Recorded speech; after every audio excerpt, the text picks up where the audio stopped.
July August আন্দোলনে চলাকালীন সময়ে ছাত্র জনতার উপর গণহত্যা চালানোর অভিযোগেই কিন্তু আন্তর্জাতিক ট্রাইব্যুনালের চিফ প্রসিকিউটরের নেতৃত্বেই কিন্তু আজকে যে শুনানি হওয়ার কথা রয়েছে সেই শুনানিতেই কিন্তু আনা হচ্ছে আওয়ামী লীগের সাবেক মন্ত্রী, উপমন্ত্রী ও এমপি এবং কি উপদেষ্টা সহ পুলিশের আইজিপি এবং কি সাবেক সেনা কর্মকর্তাদেরকে নিয়ে আসা হচ্ছে। আজকে কিন্তু যাদেরকে নিয়ে আসা হচ্ছে ট্রাইব্যুনালের দিকে আমরা দেখতে পাচ্ছি কয়েকটি পুলিশের প্রিজন ভ্যান থেকে কিন্তু একে একে নামানো হচ্ছে। আমরা যদি আপনাদেরকে একটু বলি, যারা যারা রয়েছেন আজ এই 19 জনের তালিকায় তারা হচ্ছেন নিজের গড়া ট্রাইব্যুনালে যিনি আজকে যাচ্ছেন কামরুল ইসলাম।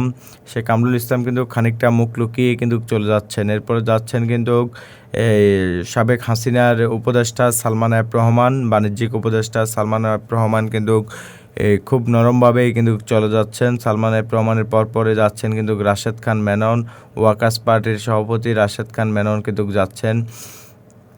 আমরা দেখানোর চেষ্টা করছি। এরপরে যাচ্ছেন কিন্তু বিচারপতি, যে বিচারপতিকে ইন্ডিয়া বর্ডারের কাছেই কিন্তু বাংলাদেশ বিজেপি অ্যারেস্ট করেছিল সাবেক বিচারপতি শামসুদ্দিন চৌধুরী মানিক, খানিকটা মুখ লুকিয়ে কিন্তু চলে যাচ্ছেন। এরপরে যাচ্ছেন কিন্তু সাবেক আইনমন্ত্রী আনিসুল হককে নিয়ে যাওয়া হচ্ছে ট্রাইব্যুনালের অভিমুখে। সাবেক আইনমন্ত্রী আনিসুল হককে নিয়ে যাওয়া হচ্ছে ট্রাইব্যুনালের অভিমুখে। এরপরেই আনিসুল হকের পরেই রয়েছেন প্রিজন ভ্যান থেকে কিন্তু নামছেন আব্দুর রাজ্জাক, সাবেক কৃষিমন্ত্রী আব্দুর রাজ্জাককে নিয়ে যাচ্ছেন। আব্দুর রাজ্জাকের পরেই রয়েছে আমরা দেখতে পাচ্ছি একে একে কিন্তু সবাইকে কিন্তু সিরিয়ালে নিয়ে যাচ্ছেন। এরপর রয়েছেন সাবেক উপদেষ্টা তৌফিক এলাহি চৌধুরীকে নিয়ে যাচ্ছেন, শেখ হাসিনার সাবেক উপদেষ্টা। এরপরেই রয়েছেন কিন্তু জুনায়েদ আহমেদ পলক, জুনায়েদ আহমেদ পলক বলেছিল স্যাটেলাইটে পানি জমে যাওয়ার কারণেই কিন্তু ইন্টারনেট বন্ধ করেছি আমরা, সেই জুনায়েদ আহমেদ পলককে কিন্তু এই মুহূর্তে নিয়ে যাওয়া হচ্ছে আন্তর্জাতিক ট্রাইব্যুনালের দিকে। এরপরে রয়েছেন শাহজাহান খান, এই প্রিজন ভ্যান থেকে নেমেই কিন্তু পুলিশের সাথে কিন্তু উচ্চস্বরে কথা বলছেন শাহজাহান খান। পুলিশ হেলমেট পরাচ্ছিল কিন্তু সেই হেলমেটটি কিন্তু ছুঁড়ে ফেলে দিচ্ছে শাহজাহান খান।